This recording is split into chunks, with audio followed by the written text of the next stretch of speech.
Hello guys, ഇതാ ഉച്ചയ്ക്ക് ചോറിനുണ്ടാക്കിയതാണെങ്കിലും രാവിലെ ദോശയ്ക്കും ഉച്ചയ്ക്ക് ചോറിൻ്റെ കൂടെയും എന്തിന് മുട്ടയുടെ അകത്ത് വെച്ച് ഞാൻ ഇതാണ് കേട്ടോ ഇന്ന് കഴിച്ചത്.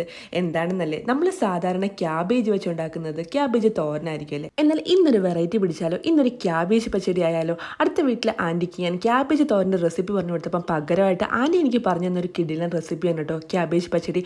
വളരെ എളുപ്പത്തിൽ നല്ല ടേസ്റ്റ് ആയിട്ട് ഉണ്ടാക്കാൻ പറ്റുന്ന അടിപൊളി ഒരു ഐറ്റം. ആദ്യം തന്നെ പാൻ എടുത്ത് വെച്ചതിന് ശേഷം അതിലേക്ക് കുറച്ച് ഓയിൽ ഒഴിച്ചു കൊടുക്കുക. അതിനുശേഷം എന്താ നമ്മൾ അതിലേക്ക് കുറച്ച് ജീരകം ഇട്ട് കൊടുക്കുക.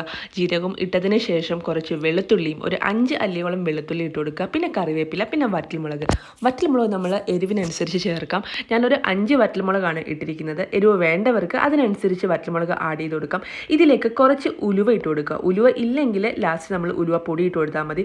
ഉലുവ ഉണ്ടെങ്കിൽ ഒരു ചെറിയ സ്പൂൺ ഉലുവയും കൂടി ഇട്ട് കൊടുക്കണം. ഈ ഒരു കറിയുടെ ടേസ്റ്റ് എന്ന് പറയുന്നതും അതിനൊക്കെ ഇതിൻ്റെ ഒരു ഫ്ലേവർ എന്ന് പറയുന്നതും ഈ ഒരു ഉലുവ തന്നെയാണ്. അതിനുശേഷം അതിലേക്ക് നമ്മൾ കട്ട് ചെയ്ത് വെച്ചിരിക്കുന്ന നമ്മളുടെ ക്യാബേജ് ഇട്ട് കൊടുക്കുക. ക്യാബേജ് തോരൻ വെക്കുമ്പോൾ അതിൻ്റെ ചോപ്പിംഗ് ആണ് നമുക്ക് ഏറ്റവും ബുദ്ധിമുട്ടുള്ള കാര്യം.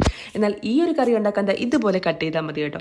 അതിലേക്ക് കുറച്ച് മഞ്ഞപ്പൊടിയും പിന്നെ കുറച്ച് മുളക് പൊടിയും കൂടി ഇട്ട് കൊടുത്താൽ നമ്മുടെ പച്ചടിക്കുള്ള കൂട്ടെല്ലാം റെഡി ആയിട്ടുണ്ട് കേട്ടോ. ഇത് കുറച്ച് നേരം നമ്മളൊന്ന് ലോ ഫ്ലെയിമിൽ വെച്ച് വേവിക്കണം.